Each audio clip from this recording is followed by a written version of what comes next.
Selamat siang Klaten. Salam Selamat sukacita. Selamat siang, salam sukacita, Pak. Semangat dan syukur karena wajah-wajah yang tampil hari ini adalah wajah-wajah orang yang pertama tidak takut corona. Karena kita mempunyai Allah.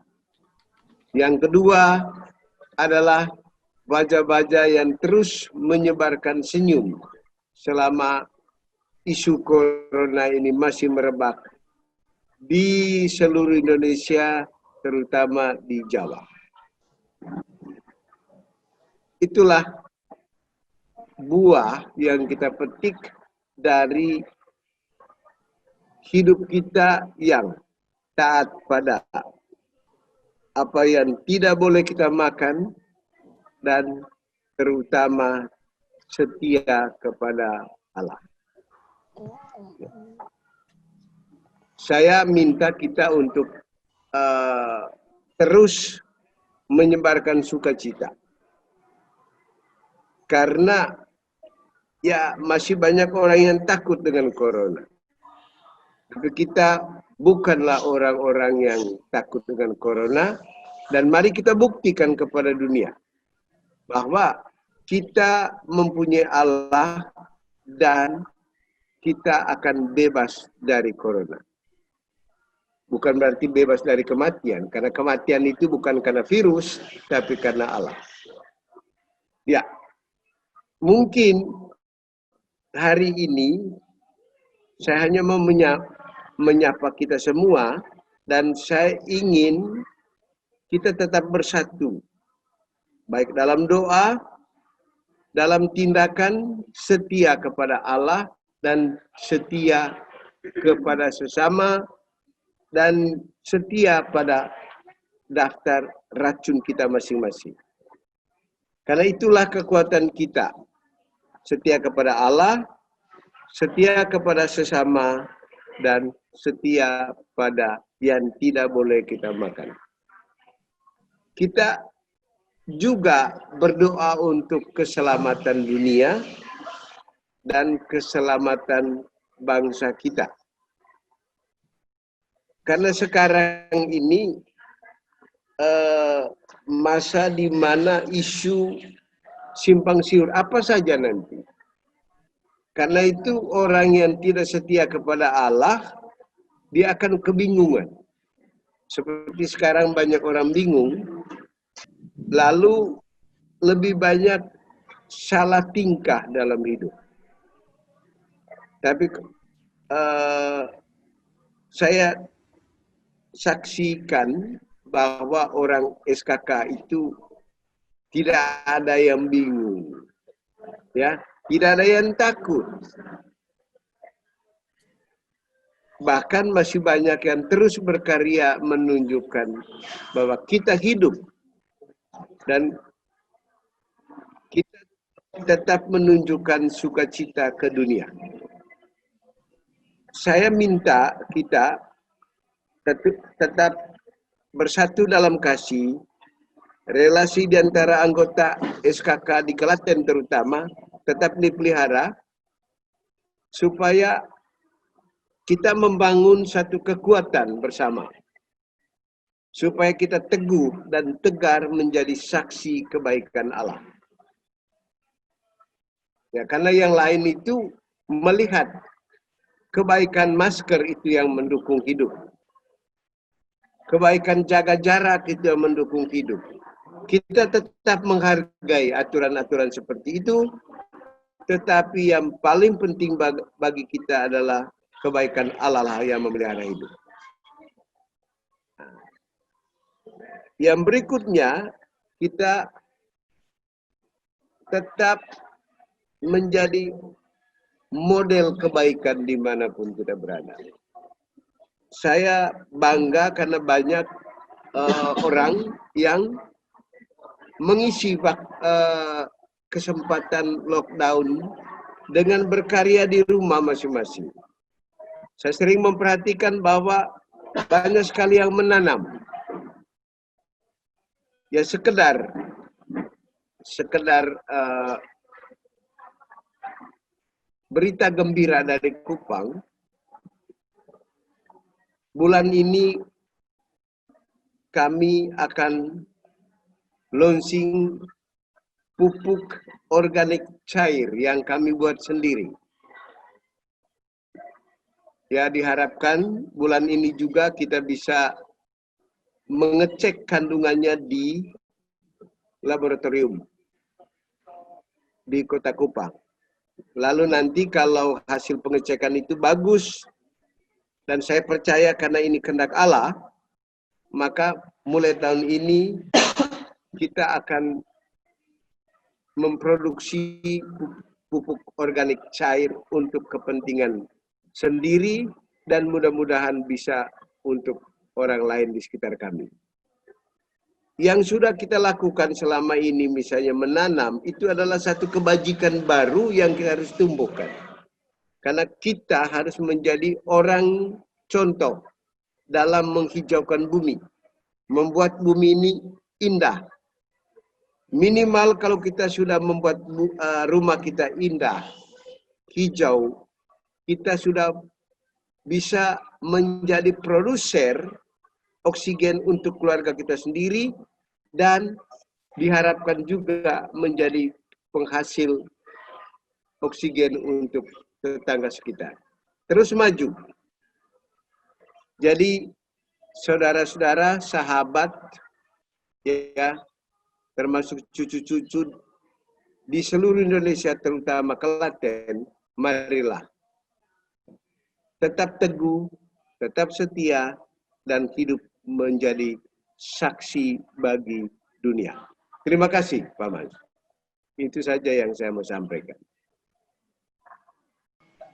Iya, jadi kita sudah dengar tadi dengan singkat, dengan padat, bagaimana SKK itu diberi spirit selalu untuk terutama di masa pandemi ini, kembali lagi bukan melecehkan, tetapi masker itu bahwa ada aturan negara, tetapi jangan menutup masker di dalam batin kita, menutup Allah yang ada di dalam diri kita. Itu pesan penting yang selalu di dalam agama atau dimanapun saja, bahwa kita harus benar-benar happy dan sukacita. Atau mungkin Pak Ipang ada berbicara sedikit tentang perkembangan dari kesehatan ini.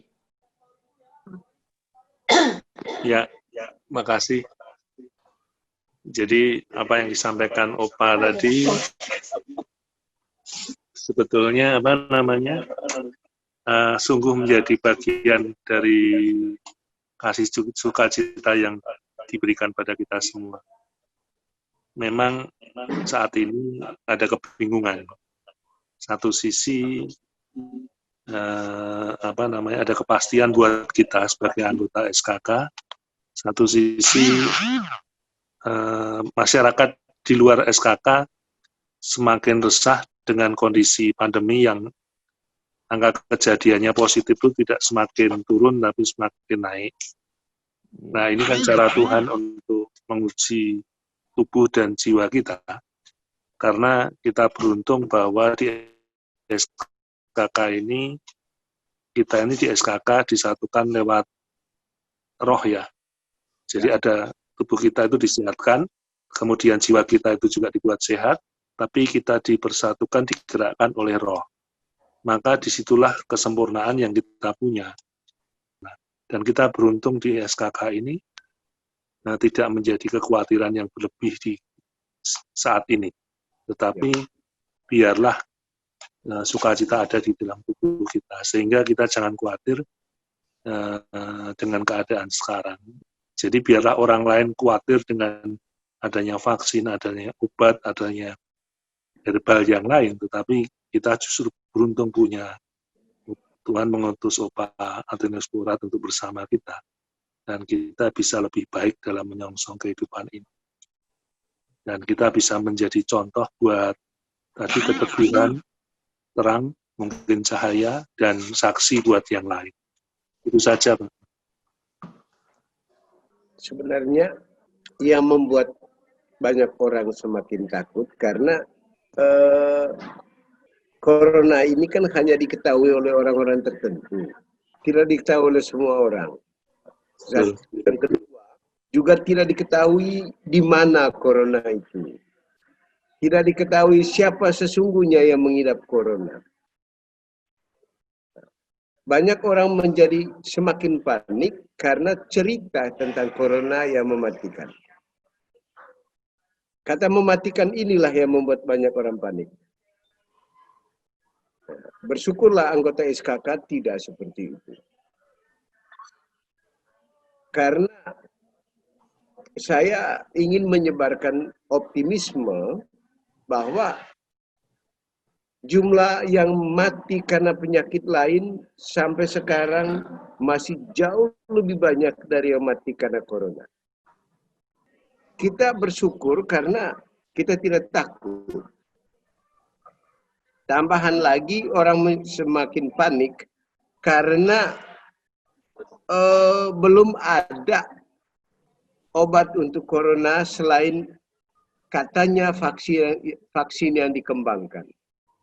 Lalu banyak orang panik karena jangan sampai diisolasi di rumah sakit dengan tidak ada jaminan bahwa di sana nanti ada obat.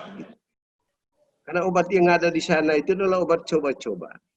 Tapi tidak apa-apa, itulah urusan dunia. Menjadi dunia kita juga terus bersatu secara vertikal, secara horizontal, dan membina relasi baik dengan alam supaya lingkungan kita itu menghasilkan oksigen, karena oksigen itu dibutuhkan setiap detik dibandingkan dengan makanan.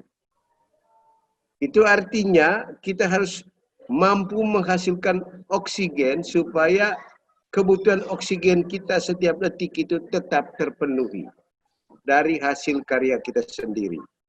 Dan sebenarnya kalau kita menjadikan halaman rumah kita hijau, itu sebenarnya satu hal yang penting dan perlu dipegang, bahwa kita mengundang kesetiaan Allah yang terus menyediakan oksigen bagi kita dalam hidup. Itu saja Pak Mans. Terima kasih Pak Ipang. Terima kasih Pak. Baik, ada juga kita punya pengembara, seorang dokter ya, yang Dr. Erlin. Saya lihat wajahnya luar biasa. Oke, Dr. Erlin, mungkin Anda sebagai seorang dokter bisa menyampaikan juga. Karena saya sudah tidak di kedokteran lagi, jadi saya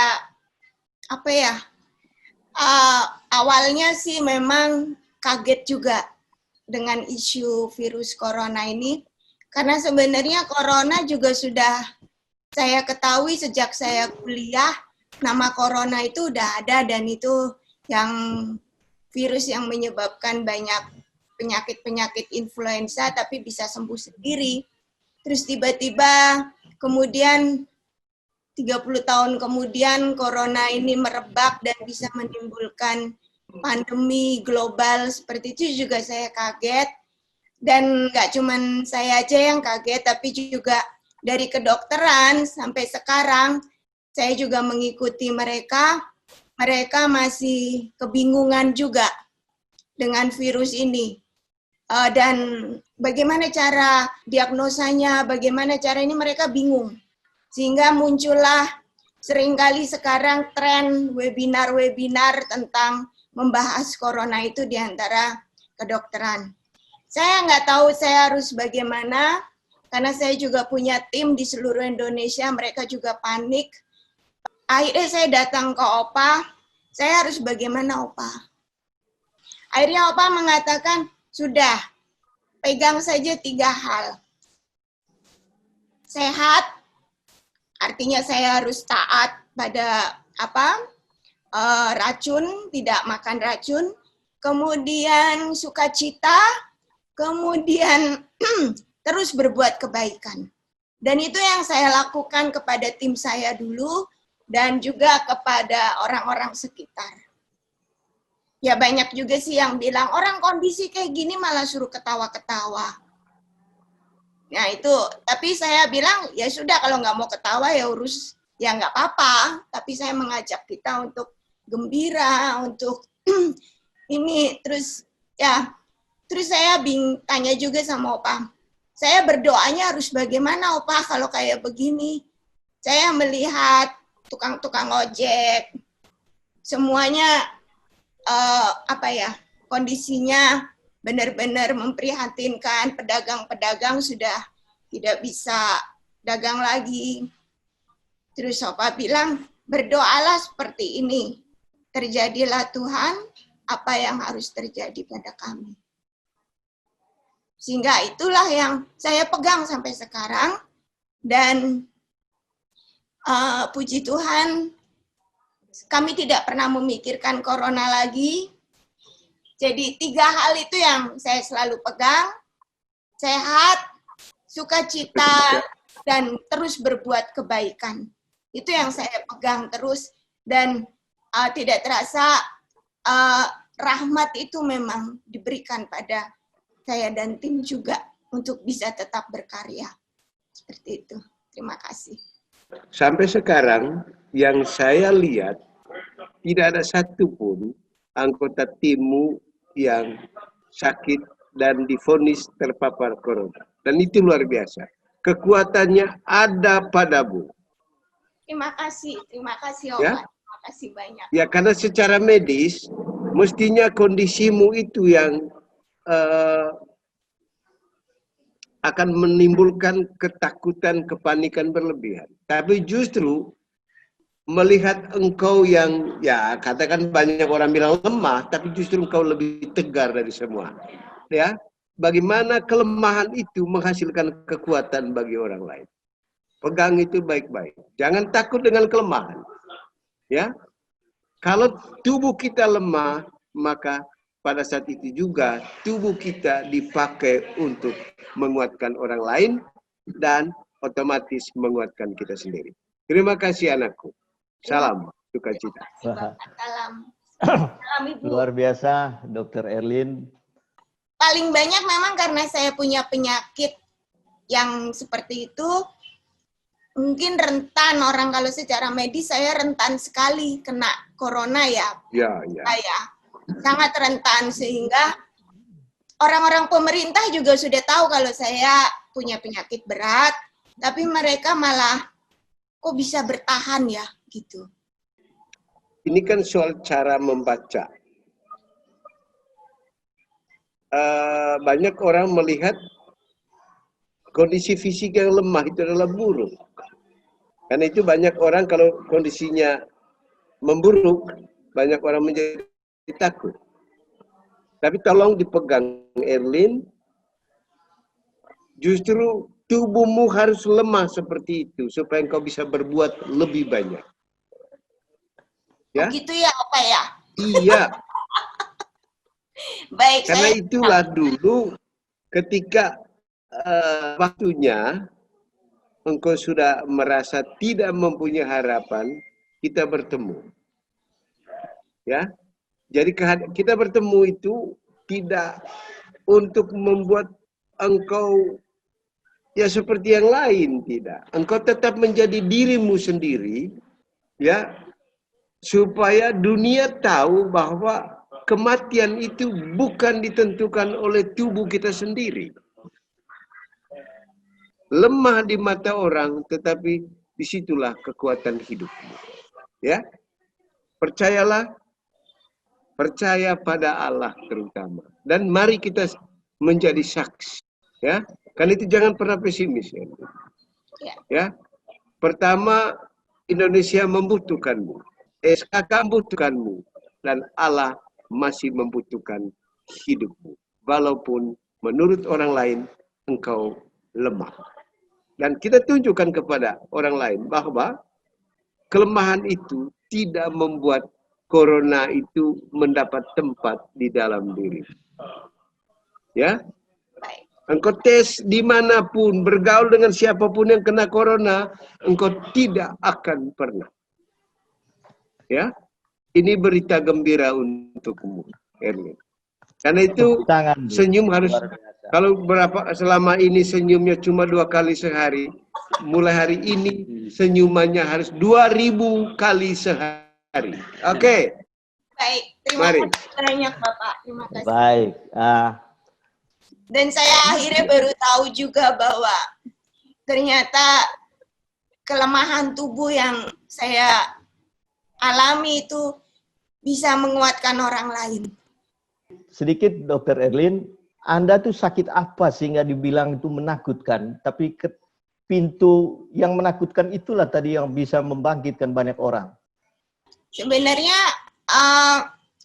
saya tuh kalau secara medis dibilangnya leukemia, Bapak. Leukemia, terus kemudian saya ada kanker otak juga.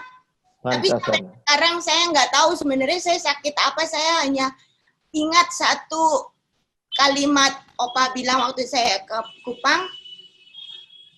Kamu mau tahu sakitmu apa? Tidak. Ya, sebaiknya tidak tahu saja. Sampai sekarang saya tidak tahu, tapi secara medis saya kanker otak dan leukemia. Ya, Opa. Itu yang sampai sekarang. Ya.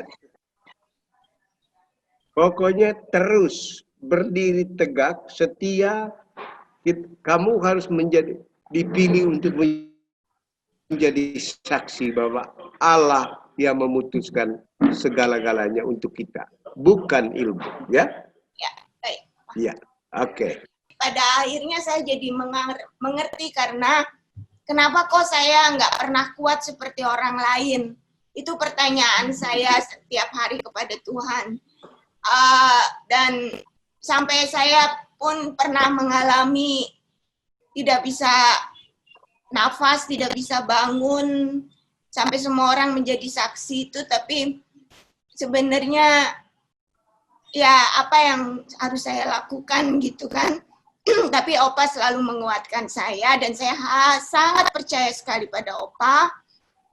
Dan itu yang menjadi pegangan saya terus, bahwa saya harus terus bertahan. Saya harus menerima ini dengan gembira. Akhirnya saya juga jadi tahu bahwa kalau memang kelemahan saya itu bisa membuat orang lain menjadi kuat, saya rela melakukannya. Itu. Baik. Maya dengan Tanto. Semakin kita berpikir tentang sakit, semakin kita adalah jalani hidup pasrah, ya. Karena jalani hidup pasrah itulah yang membuka jalan rahmat, bukan dengan berpikir, ya. Karena itu setiap kali kamu WA saya atau telepon saya, satu saja jawabannya, jalani saja. Ya, sekian lama dan kita tunggu, kita lihat saja apa yang Tuhan kehendaki nanti, ya. Karena itu senyumlah. Jangan dulu berpikir untuk tubuh. Coba konsentrasilah pada kebutuhan jiwa kamu. Jadilah saksi bahwa dengan tidak makan itu kita jauh lebih sehat. Ya, dengan tidak makan racun yang diberikan itu kamu akan jauh lebih sehat dan harus menjadi saksi bahwa beriman itu jauh lebih besar dari ilmu pengetahuan. Ya. Oke, kalau sudah tidak ada lagi, ya, bahwa nanti ada sedikit pesan terakhir atau apa dari Oma. Biasanya Oma Anton itu akan menyampaikan semangat bagaimana seorang ibu. Ya. Silakan Oma. Untuk yang sakit supaya ada semangat, mungkin kita menyibukkan diri dengan kebaikan, termasuk kalau macam saya hobinya menanam, jadi sibuk dengan kita punya hobi menanam, atau ada yang punya hobi lain, sehingga tidak berpikir tentang corona dan sakitnya bisa dilupakan, lama-lama bisa sembuh. Itu saja.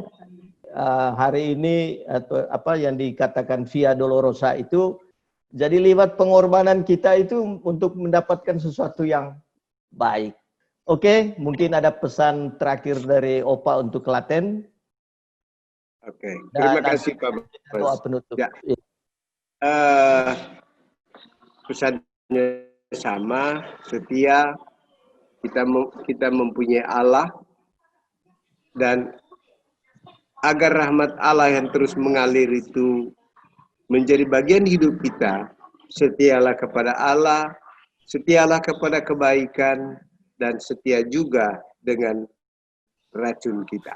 Ya, sukacita tidak boleh luntur sedikit pun.